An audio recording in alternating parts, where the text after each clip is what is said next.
Hello friends. तो जैसे कि पिछले काफ़ी टाइम से क्वेरीज आ रही हैं और बहुत सारे लोग सवाल कर रहे हैं, जानना चाहते हैं कि बालों की जो प्रॉब्लम्स हैं, जैसे बालों का झड़ना, बालों का सफ़ेद होना, बालों का मुरझा जाना यानी बेजान हो जाना।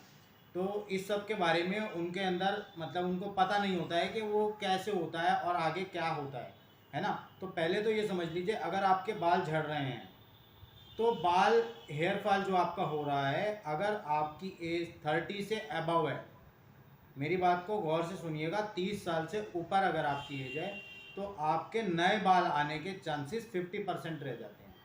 और ये रह जाते हैं 35 की एज तक। 35 के बाद नए बाल नहीं आते हैं। कहने का मतलब ये है कि बंचेस में नहीं आएंगे, एक आध दो बाल की कोई गिनती काउंटिंग नहीं होती है ना। दूसरी चीज़, बालों का सफ़ेद होना। बाल अगर आपके वाइट हो रहे हैं तो वाइट बाल कभी भी, वाइट बाल होने के बाद वो कभी भी ब्लैक नहीं होता है। आपका जो नया बाल, नई ग्रोथ निकल रही है, नया बाल जो निकल रहा है आपका, वो बाल हमेशा ब्लैक निकलेगा अगर आप हमारे यहाँ ट्रीटमेंट कर रहे हैं। और उसकी भी एक एज लिमिट होती है, यानी कि 30 to 35 ये चांसेस कम होते हैं, 35 के बाद बिल्कुल नहीं होता है। और इधर जब आप 30 साल से कम हैं, जितने कम एज होती जाएगी, कम एज होती रहेगी आपकी, मिसाल के तौर पर फॉर एग्जांपल आपकी एज है 22, तो आपके बाल ब्लैक होने के चांसेस ज़्यादा हैं उस एज के मुकाबले अगर आपकी एज 30 ईयर है। दूसरी बात, दूसरी कंडीशन ये आती है कि आपके बाल वाइट क्यों हो रहे हैं। बाल वाइट होने के बहुत से रीज़न होते हैं। न्यूट्रिशन की कमी होती है, कुछ जो है एनवायरनमेंट का फ़र्क होता है, कुछ जो है वो जेनेटिक होता है, और बहुत सारी चीज़ें होती हैं, अलग अलग, सबके साथ डिफरेंट होता है। किसी का भी एक ही रीज़न नहीं होता है बाल सफ़ेद होने का। ठीक है, तो आप इस चीज़ को ऐसे समझिए, मिसाल के तौर पर आपके बाल, आज की डेट में आपकी एज है 30 ईयर, और 30 ईयर में आपके बाल, अभी एक पेशेंट से बात हो रही थी तो उनके 40% बाल जो हैं वो वाइट हो चुके हैं, प्लस उनकी शादी हो चुकी है, 3 बच्चे हैं। तो जो उनके 30 ईयर की एज में 40% बाल सफ़ेद हो चुके हैं, तो सफ़ेद बाल एक दिन में नहीं होता है, एक दिन में सफ़ेद बाल कभी भी नहीं होता है ना। तो उसमें क्या होता है कि आप के बाल, इनके बाल जो 30 ईयर के हैं, जिनका केस मैं अभी आपके साथ डिस्कस कर रहा हूँ, उनकी कंडीशन ये है कि उनके बाल, जब मैंने उन्हें बताया, मैंने कहा आपके 18 ईयर में आपके बाल वाइट होने शुरू हो गए थे, तो उन्होंने इस चीज़ को माना और उन्होंने जो है बताया, मेरी बात को एग्री किया कि हाँ आप बिल्कुल सही कह रहे हैं। तो इस जो 30 ईयर की एज में, अब इनके 18 ईयर में बाल सफ़ेद हुए थे, शुरू होने हुए थे, मतलब सफ़ेद होने शुरू हुए थे, और 30 एज में 40% बाल इनके वाइट हो चुके हैं। तो अभी इनके 3 बच्चे हैं। सबसे बड़े बच्चे की एज जो है वो 7 ईयर है।